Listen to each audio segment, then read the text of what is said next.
주변에 사람들을 보면은 가끔 참 저 사람 지혜로운 사람이다. 그런 사람들을 볼 때가 있습니다.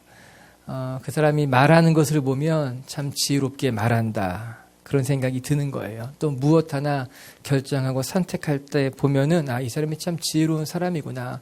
작은 것 하나 결정할 때도, 작은 것 하나 선택할 때도 그 모습이 지혜롭다는 걸 알게 됩니다. 근시적으로 보지 않고 멀리 내다볼 줄 알며 그 결정하는 것이 다른 사람들을 또 배려할 줄 알며 그 모습이 지혜로운 사람이라는 것을 알게 됩니다. 이렇게 지혜로운 사람 곁에는 늘 사람들이 따라 붙게 되어 있습니다. 이게 자연스러운 일인 것만 같습니다. 굳이 사람을 모으려 하지 않아도 지혜롭게 살아가는 사람 곁에는 늘 좋은 사람들이 따르게 되어 있다라고 하는 거예요.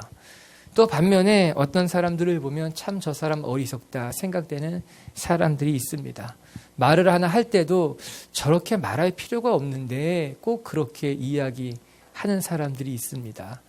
말하고 나면 후회하게 될 텐데 생각하지만 또 그렇게 말해서 상대방의 마음을 아프게도 하고 자기 마음도 상처를 주는 경우를 종종 보게 됩니다.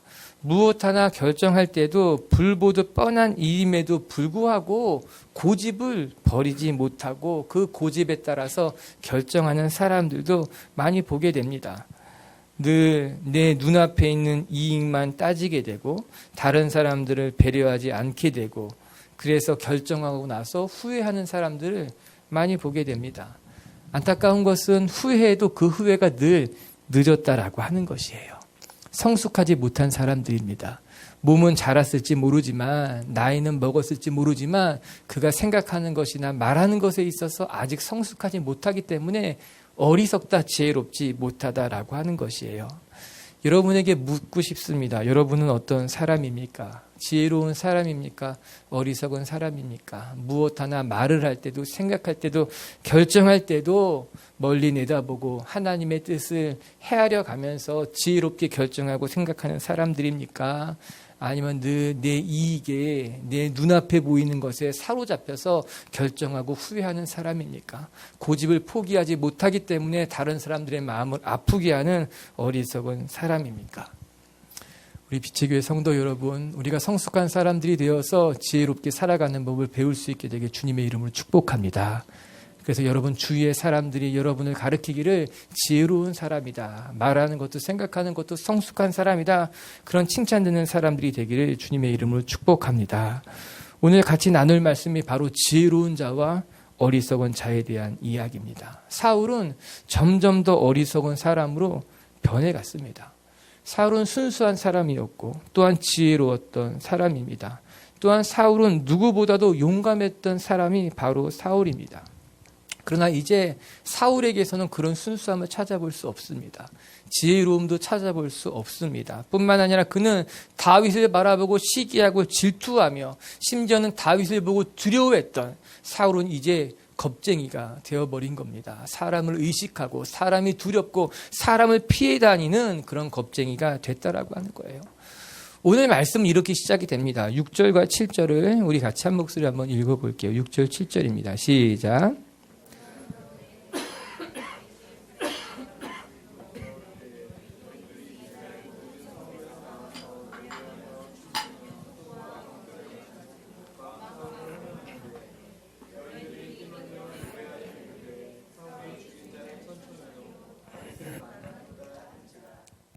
다윗이 골리앗을 무찌르고 블레셋과의 전투를 승리로 이끌고 돌아오게 되자 모든 이스라엘 백성들이 나와서 승전가를 부르며 전쟁에 나갔던 그들을 환영하는 장면이 오늘 우리가 읽은 6절과 7절의 말씀이에요.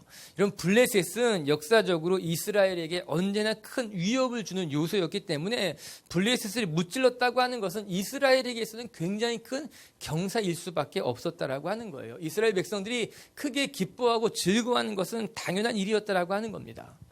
그런데 문제는 그들의 환호성이 사울의 귀에 사무쳐 버렸다라고 하는 것이에요. 사람들은 여인들은 이야기했어요. 다윗은 만만이요 사울은 천천이라. 이는 사울이 죽인 자는 1000명이요 다윗이 상대해서 죽인 자는 10,000명이라고 하는 겁니다. 여러분 실제로 사울이 죽인 사람이 1000명이나 될까요? 실제로 다윗이 죽인 사람이 10,000명이나 될까요? 그거 그렇지 않을 겁니다. 그냥 전쟁에서 승리하고 돌아온 사람들을 기념하며 축하하며 그들이 말하는 거예요. 큰 공을 세운 그들을 이스라엘 백성이 칭송하고 있는 말이라고 하는 겁니다. 다윗이 만만을 죽이고 사울도 천천을 죽이고 그냥 그들을 격려하고 축복하는 말이었는데 사울 마음속에 그의 마음판에 그들이 했던 이야기가 꼭 박히게 된 거예요. 사울 자신보다 다윗이 더 많은 스포트라이트를 받는 것만 같다라고 하는 겁니다.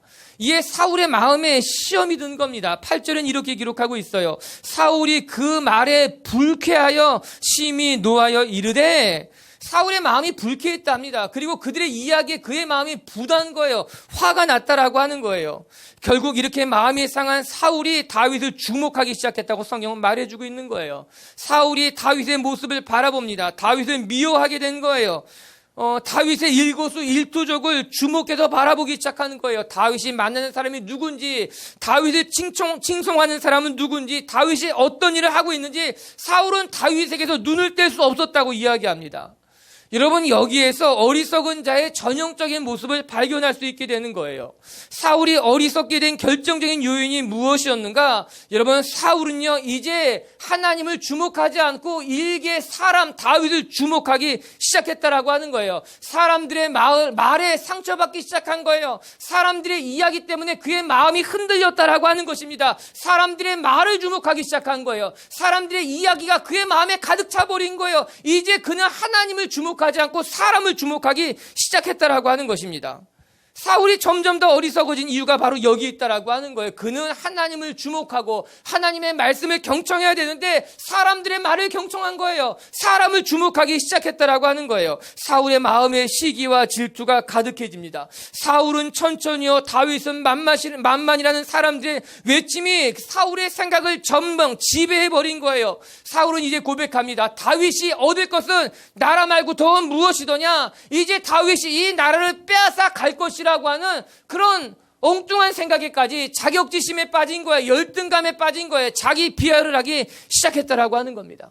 여러분, 질투는 무서운 겁니다. 누군가를 시기하고 누군가를 미워하는 것은 무서운 일입니다. 시기와 질투는 우리의 눈을 가리우게 됩니다. 질투가 마음에 드는 순간 우리 마음이 심각하게 삐뚤어질 수 있습니다. 사람을 제대로 바라보지 못하게 된다라고 하는 거예요.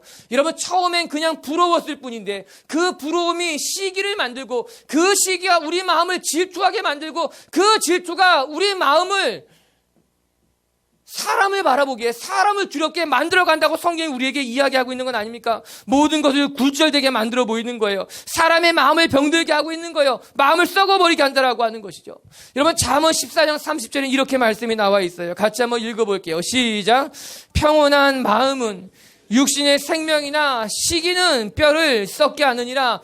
평안을 주는 것은 우리의 육신의 생명을 주지만 시기는, 질투는 우리의 뼈를 썩게 한다라고 하는 거예요. 여러분, 잠언 기자의 이야기요. 당신이 누군가를 질투하고 시기하게 되면 당신의 뼈가 썩는, 마음이 썩는다. 당신의 속이 병들게 된다라고 하는 거예요.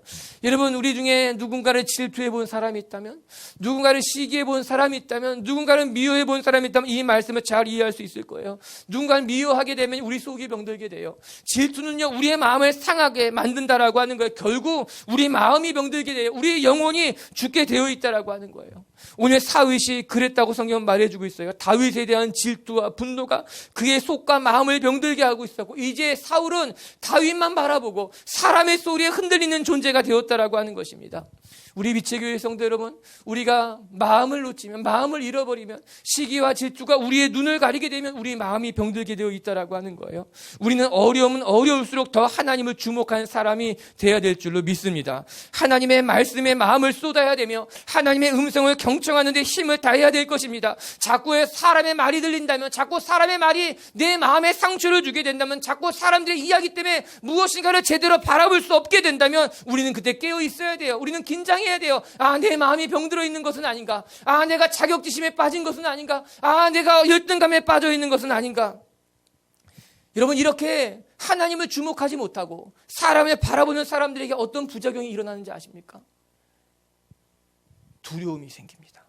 여러분, 12절의 말씀을 같이 한번 읽어볼게요. 12절 말씀이에요. 시작.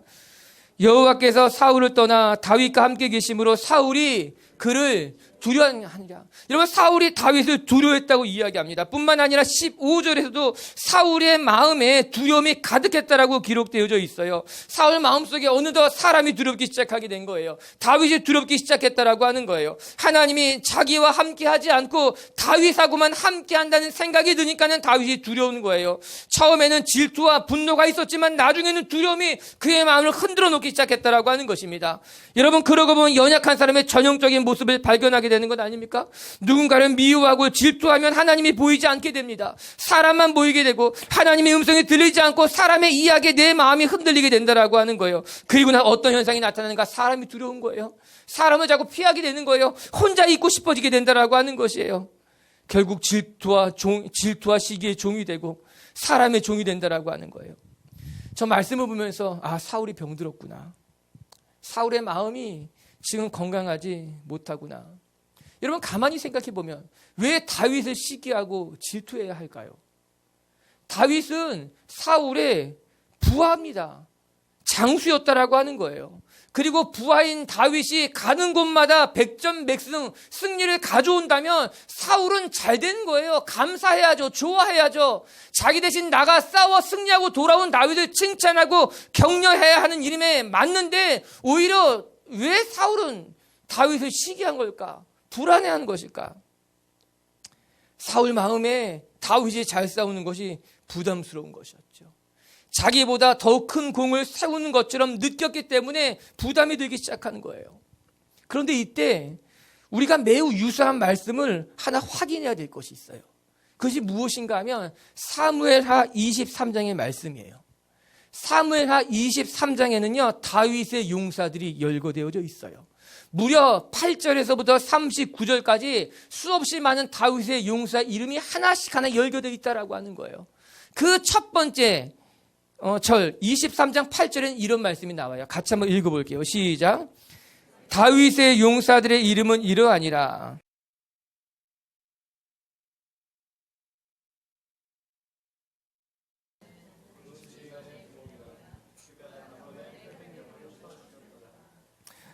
요셉 바세바시라고 하는 부하가 있었는데 이게 다윗의 장수였는데 무려 그는 전쟁터에 나가서 800명이나 되는 사람을 한 번에 무찔렀던 대단히 용맹스러운 사람이었다고 이야기하고 있는 거예요. 그것이 다윗 곁에 있었던 다윗의 장수였다라고 하는 겁니다. 여러분, 8절뿐만 아니라 9절, 10절, 11절, 12절 계속해서 다윗 곁에 있는 용사의 이름이 그가 했던 업적들을 기록해 놓고 있어요. 여러분, 18절에 보면은 아비새라고 하는 놀라운 사람이 또 등장하게 되는데 이것도 한번 같이 읽어봅시다. 또 수르야의 아들 요압의 아우 아비새이니 그는 그 세 사람의 우두머리라. 그가 그의 창을 들어 300명을 죽이고 세 사람 중에 이름을 얻었으니 아마 다윗에게 다윗을 지키는 삼총사가 있었던 것 같은데 그 삼총사 중에 우두머리가 아비새라고 하는 사람이라는 거예요. 그런데 그 아비새가 얼마나 용맹스러웠는가? 전쟁에 나가서 무려 300명을 한 번에 쓰러뜨리 전 생각해 보면요, 아마도 요셉 바세라는 사람과 아비새라는 사람은요 다윗보다 더 힘센 용맹스러운 용사였을 것이 분명하다라고 하는 것입니다. 그런 그들이 다윗 곁에 머물러 있었다라고 하는 거예요. 여러분, 너무나 대조적이지 않습니까? 사울은 다윗이 전쟁에 나가 공을 세우니까 다윗을 한없이 두려워하고 시기하고 질투했어요. 그러나 다윗은 수없이 많은 용사들을 자기 곁에 두고 그들과 함께 나라를 세워가는 것을 말씀을 통해 보게 된 것입니다. 여러분, 장군에게는요 장수가 필요합니다. 훌륭한 장군일수록 뛰어난 장수를 많이 가지고 있어야지만 장군은 장군으로서 나라를 세우고 지킬 수 있는 건 아니겠습니까? 하지만 사울은 두려운 거예요. 질투하고 시작했다라고 하는 것입니다. 내 곁에 다윗이라고 하는 용사가 있는 것이 한없이 두렵고 걱정되고 질투와 시기에 사로잡혔다라고 하는 거예요. 사울이 병들었구나. 하나님이 사울 곁에 용사를 두시고 사울을 지키는 자들을 두고 함께할 동역자를 보내주었는데 그 동역자가 부담스럽고 그 동역자 때문에 시기와 질투하는 사울은 마음이 병들었구나. 열등감이 있고 자격지심이 있고 그의 마음이 속이 상해있구나. 어리석은 자의 전형적인 모습이라 할 수 있습니다. 사랑하는 미체교회 성도 여러분, 어리석은 사람들의 특징은 하나님을 주목하지 못하고 사람들에게 마음을 빼앗기고 사람을 주목하게 되는 거예요. 사람들의 이야기에 마음이 무너지게 되는 것이고 사람들의 한마디 한마디가 자기 마음판에 깊이 새기고 그것 때문에 쓰러지는 사람들이 어리석은 사람들이라고 하는 것이에요. 이 말씀을 뒤집어 보면 지혜로운 자는 어떤 사람인지를 알게 되는 거예요. 여러분, 지혜로운 사람은요, 사람의 말에 상처받지 않고 사람의 이야기에 마음이 요동하는 것이 아니라 하나님만 주목하며 바라볼 줄 아는 사람이 지혜로운 사람이라고 하는 거예요. 누구를 만나든 어떤 형편에 놓였든 사람들이 나에게 무엇이라 말하든지 간에 그 말에 요동치는 것이 아니라 오직 하나님을 집중하고 하나님을 주목하며 살아가는 사람들이 지혜로운 사람이라고 하는 거예요. 여러분들이 이 지혜가 있게 되길 주의 이름으로 축복합니다. 사람들의 말에 일희일비하는 것이 아니라 쉽게 넘어지고 상처받고 요동치는 것이 아니라 사람을 주목하는 인생이 아니라 하나님을 주목하고 하나님의 말씀을 붙잡고 하나님의 음성을 경청할 때 우리는 하나님이 주신 지혜로운 사람이 되게 될 줄로 믿습니다. 두 번째, 지혜로운 사람은 어떤 사람인가? 여러분, 지혜로운 사람은 하나님과 동행할 줄 아는 사람이라고 하는 14절의 말씀을 우리 한번 같이 읽어볼게요. 14절입니다. 시작. 지혜롭게 행하니라 여호와께서 그와 함께 계시니라. 다윗이 그의 모든 일에 있어서 지혜롭게 행하고 있다 이야기하고 있어요. 다윗은 가는 곳마다 지혜롭게 대처했어요. 그가 만나는 사람들 가운데 그가 해야 될 사명의 자리에서 그는 항상 지혜롭게 판단하고 결정하고 싸워갔다라고 하는 것이에요. 사람들 앞에 칭찬받았던 거죠. 사울의 모습과는 대조적이라 할 수 있을 것입니다. 그렇다면 어떻게 살아가는 것이 지혜로운 것이냐? 그의 답이 14절에 같이 등장합니다. 여호와께서 그와 함께 계시니라. 여러분, 성경은 다윗의 삶을 이렇게 설명해 주고 있습니다. 사실 이 말씀은 18장에 계속해서 반복되고 있는 말씀이기도 합니다. 다윗을 설명함에 있어서 12절에도 여호와께서 다윗과 함께 계심으로라고 기록하고 있는 것 아닙니까? 즉, 다윗의 삶은 하나님이 함께하는 삶이었어요. 그가 어디를 가든지 누구를 만나든지 다윗 곁에는 늘 하나님이 동행하고 계셨다라고 하는 겁니다. 가만히 한번 생각해 봅니다. 다윗이 어떻게 살았기에 그는 그렇게 지혜로울 수 있었을까? 무엇이 다윗을 그렇게 지혜롭게 만든 것일까? 답은 선명해지는 것입니다. 하나님이 늘 그와 함께 하셨기 때문에 그는 지혜로운 삶을 살 수 있었던 것만 같아요. 아무리 힘들고 곤란한 상황에 놓여진다 하더라도 저는 말씀을 보면서 다윗이 이렇게 기도했을 것만 같습니다. 하나님, 제가 누구를 만나든지 하나님 저와 함께 해 주십시오. 제가 어디를 가든지 어떤 일을 만나든지 간에 하나님 나와 동행해 주셔서 하나님이 나의 지혜가 되어주시고 내가 무엇을 결정하고 내가 무엇을 선택할 때마다 오판하지 않고 실수하지 않도록 하나님이 내 곁에 계십시오. 다윗이 그렇게 기도했을 것만 같은 거예요. 아니, 그 기도에 따라 하나님은 다윗 곁에 떠나지 않았다고 이야기한 것 아닙니까? 우리가 묵상하고 있는 14절 우리말 성경을 보게 되면 이렇게 나와 있어요. 우리 자막을 통해 한번 볼게요. 시작. 그는 가는 곳마다 승리했습니다. 여호와께서 그와 함께 하셨기 때문입니다. 여러분, 개역개정 성경을 보게 되면은 14절에 다윗이 그 모든 일을 지혜롭게 행했다라는 부분을 우리말 성경은 다윗이 가는 곳마다 승리했다고 표현하고 있더라고요. 번역하고 있더라고요. 하나님이 함께 하셨기 때문에 그는 늘 승리할 수 있었던 겁니다. 하나님이 함께했기 때문에 그는 늘 지혜로울 수 있었다라고 하는 거예요. 여러분, 놀라운 고백이지 않습니까? 다윗이 승리할 수 있었던 이유는, 다윗이 항상 지혜롭게 대처할 수 있었던 이유는 하나님이 그와 함께했기 때문에 그는 지혜로울 수 있었던 거예요. 오판하지 않고 실수하지 않고 바른 것을 결정하고 따를 수 있었다라고 하는 것입니다. 여기서 우리가 배우게 되는 것이 있죠. 어떤 사람이 지혜로운 사람인가? 하나님과 함께 동행할 때 나는 지혜로워집니다. 하나님이 함께 할 때 나는 지혜롭게 살아갈 수 있습니다. 이렇게 믿고 살아가는 사람이 지혜로운 사람 아닐까요? 자기의 경험을 의지하지 아니하고 자기의 지식과 지혜를 의지하지 아니하고 하나님이 함께 할 때 비로소 나는 지혜로울 수 있으며 하나님이 함께 할 때 나는 실수하지 않을 것이라고 하나님을 의지하고 하나님 곁에 머무는 사람이 진짜 지혜로운 사람이라고 하는 것이죠. 사랑하는 미체교회 성도 여러분, 다윗은 자기의 힘과 지식을, 자기의 경험을 의지하지 않고 하나님이 곁에 계시기를 구했던 사람이 다윗이었어요. 늘 하나님이 곁에 계셨기 때문에 나는 지혜로울 수 있다고 고백하고 있다라고 하는 거예요. 하나님을 의지하는 사람은 때로는 돌아가야 될 때도 있을 거예요. 하나님을 의지하는 사람들은 때로는 손해보는 것을 결정해야 될 때도 있을지도 몰라요. 왜? 그것이 하나님의 뜻이기 때문에, 하나님의 뜻이기 때문에 때로는 돌아가야 될 때도 있고요. 하나님의 뜻이기 때문에 때로는 손해보는 것을 결정해야 될 때도 있고요. 하나님이 함께하기 때문에 내가 양보해야 될 때도 있다라고 하는 것이에요. 그러나 하나님의 뜻에 따라 순종하는 것이 오히려 지혜로운 일일 수 있다라고 하는 거죠. 돌아가 보일지 모르지만, 내가 손해보는 것을 결정했을 수 있을지는 모르지만, 하나님과 함께 걷는 그 걸음이 결국은 우리를 지혜롭게 만드는 걸음이라고 성경이 말해주고 있는 건 아니겠습니까? 성경은 또한 하나님의 미련함이 인간의 지혜보다 낫다고 이야기합니다. 우리가 아무리 많은 지식을 가지고 있다 하더라도, 우리가 아무리 많은 것을 깨달았다 하더라도, 내가 아무리 많은 경험을 가지고 있다 하더라도 하나님의 지혜를 다다를 수 없다라고 하는 거예요. 그래서 심지어는 하나님의 미련함이 인간의 지혜로움보다 낫다고 이야기합니다. 고린도전서 1장 25절의 말씀을 봐요. 시작. 하나님의 어리석음이 사람보다 지혜롭고 하나님의 약하심이 사람보다 강하니라. 아멘.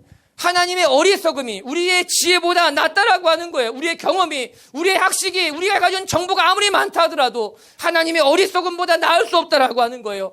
하나님의 약하심이 내 강함보다 더 낫다라고 하는 것입니다.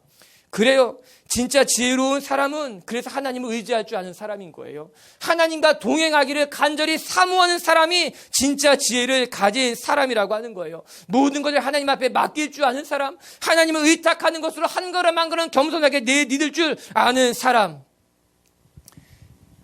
지혜로운 사람은 겸손한 사람입니다. 우리는 겸손할 때 하나님을 의지하게 되고, 우리는 겸손할 때 하나님께 우리의 삶을 맡겨드리게 되고, 우리는 그렇게 겸손할 때 하나님의 능력을, 하나님의 역사를 경험하게 되는 것 아니겠습니까? 우리 미치교회 성도들에게 겸손함의 지혜가 있게 되길 주님의 이름으로 축복합니다. 하나님과 동행할 때 우린 비로소 지혜로워질 수 있다는 것을 깨닫고, 하나님이 늘 내 곁에 계시기를 겸손히 구할 수 있는 저와 여러분이 될 수 있게 되길 주님의 이름으로 축복합니다. 세 번째, 어떤 사람이 또 지혜로운 사람인가? 오늘 말씀을 보니까 늘 자기에게 맡겨진 자리를 지킬 줄 아는 사람이 지혜로운 사람이라. 오늘 성경이 그렇게 이야기하시더라고요. 자기의 자리를 지킬 줄 아는 사람이 가장 지혜로운 사람이라고 하는 거예요. 어떤 사람들을 보면요, 늘 비상사태로 살아가는 사람들이 있어요. 늘 긴장하고, 늘 분주하고, 무엇인가 쫓겨다니고 바쁘고 자꾸 다른 데로 가야 되는 거예요. 뭔가 새로운 걸 해야만 되는 사람들이 있더라고요. 내가 있어야 될 자리가 여기 있음에도 불구하고, 내게 맡겨진 자리가 여기 있음에도 불구하고 늘 그 자리에 있으면 불안하고 두렵고 새로운 것을 해야만 되고, 새로운 사람들을 만나야 되고, 새로운 자리에 가야지만 된다, 이런 사람들이 있게 되더라고요. 여러분, 오늘 말씀을 한번 보시기 바랍니다. 우리 10절과 11절을 이제 묵상합니다. 시작. 그 이튿날 하나님께서 부리시는 악령이 사울에게 힘있게 내림에 그가 집 안에서 정신없이 떠들어대므로 다윗이 평일과 같이 손으로 수금을 타는데 그때 사울의 손에 창이 있는지라. 그가 스스로 이르기를 벽에 박으리라 하고 사울이 그 창을 던졌으나 다윗이 그의 앞에서 2번 피하니라. 사울이 다윗에 대해서 심기가 불편했다고 합니다. 다윗을 시기하기 시작했고 악한 영에게 지배를 받았기 때문에 이 사울이 정상적이지 않았던 거예요. 비정상적인 행동을 보일 때였다라고 하는 겁니다. 하지만 다윗은 그럼에도 불구하고 조금도 흐트러짐 없이 사울 곁에서 수금을 치고 있었다는 거예요. 사울이 언제 자기를 해야 할지도 모르는 그런 긴장되는 관계 속에서 그런 상황이었지만 다윗은 변함없이 그날도 사울 곁에서 수금을 타며 사울의 영적인 상태를 돕고 있었다고 말씀해 주고 있는 것 아닙니까? 그런데 아니나 다를까 사울이 다윗을 죽이기 위해서 창을 힘껏 던졌다라고 하는 거예요. 여러분, 우리는 성경을 읽으면서 그냥 평범하게 들릴지 모르지만 그 상황 속으로 들어가 보면 매우 급박한 상황일 겁니다. 다윗이 사울 곁에서 수금을 탄다고 하는 것은요, 가까운 거리에 있었던 것 아닙니까? 이 근거리에서 사울이 창을 들어서 다윗에게 집어 던졌다라고 하는 것은요, 매우 위험한 일이죠. 그런데 하나님이 지키신 거겠죠. 다윗이 그 창을 피합니다. 그것도 2번이나 피해 생명을 부지하게 된 건 아니었겠습니까? 다윗의 마음이 어떻겠습니까? 두려울 수밖에 없었을 것입니다. 겁이 났을 것이 분명합니다. 그런데 다윗은 그 상황을 지혜롭게 잘 피하고 있다. 성경이 말해주고 있는 거예요. 저는 생각해 봅니다. 여러분, 사람은 영적인 존재입니다. 아니, 꼭 영적인 존재라 이야기하지 않아도 사람은 저 사람이 나를 좋아하는지 싫어하는지 금방 알 수 있습니다. 왜 모르겠습니까? 이 사람이 나에게 좋은 감정을 갖고 있는지, 아니면 이 사람이 나를 불편하고 있는지, 나한테 무슨 상처가 있나 보다, 나한테 무슨 할 말이 있나 보다. 우린 다 압니다. 우린 다 감정의 동물이기 때문에 우리는 다 알게 됩니다. 다윗도 바보가 아니기 때문에 사울이 지금 자신에 대해서 불편하다, 자신을 죽이려고 한다는 것을 다윗도 어느 정도는 알았을 것이 분명합니다. 분위기가 있는 거겠죠. 흐르는 기운이 있는 건 아니겠습니까? 그런데 놀랍게도 다윗은 사울 곁에 서서 그를 위해 수금을 지금 타고 있다는 거예요. 다윗이 예사로운 사람이 아닙니다. 다윗이 결코 평범한 사람이 아니었다는 거예요. 때로는 위험하고 때로는 목숨을 걸어야 될 상황이지만 다윗은 자기에게 맡겨진 자리가 여기라면 그는 여전히 그 자리를 지키며 사울 곁에서 수금을 탈 수 있는 사람이 다윗이었다라고 하는 거예요. 여기서 지혜로운 사람의 또 하나의 특징을 발견하게 됩니다. 여러분, 지혜로운 사람은 내게 맡겨진 자리를 지킬 줄 아는 사람이 지혜로운 사람이에요. 때로는 고난의 상황에 처한다 하더라도, 때로는 도망가고 싶고 피하고 싶은 순간이라 하더라도 내게 맡겨진 자리가 지금 이곳이라면 지금 이 자리를 지킬 줄 아는 사람이 지혜로운 사람이고 하나님의 사람이라고 하는 거예요. 왜 다윗이 도망가고 싶지 않았겠습니까? 왜 다윗이 피하고 싶지 않았겠습니까? 어쩌면 다윗도 생각할 수 있었겠죠. 여기까지인가 보다. 내가 이제 피하는 것이 낫겠나 보다. 하지만 다윗은 피하지 않았고 그 자리를 잘 지키고 있었다는 거예요. 여러분, 이것은 그 뒤에도 확인해 볼 수 있어요. 우리 13절의 말씀 같이 한번 볼까요? 13절 시작. 그러므로 사울이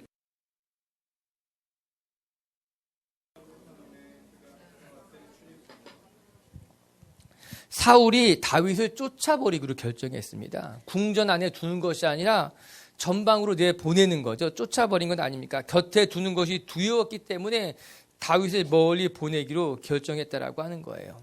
그러나 다윗은 그가 어디를 가든지 자기가 있는 자리에서 최선을 다했다고 말해주고 있는 것이 13절 말씀인 것이죠. 여러분, 14절의 말씀을 보게 되면 다윗이 그의 모든 일을 지혜롭게 행하니라. 그가 어디에 있든지 궁전에 있든지 아니면 사울이 그를 쫓아내도 그 자리에도 그는 성실하고 지혜롭게 그 자리를 지켜냈다라고 하는 것이에요. 여러분, 16절의 말씀은 놀랍습니다. 16절은 같이 한번 읽어봐요. 시작.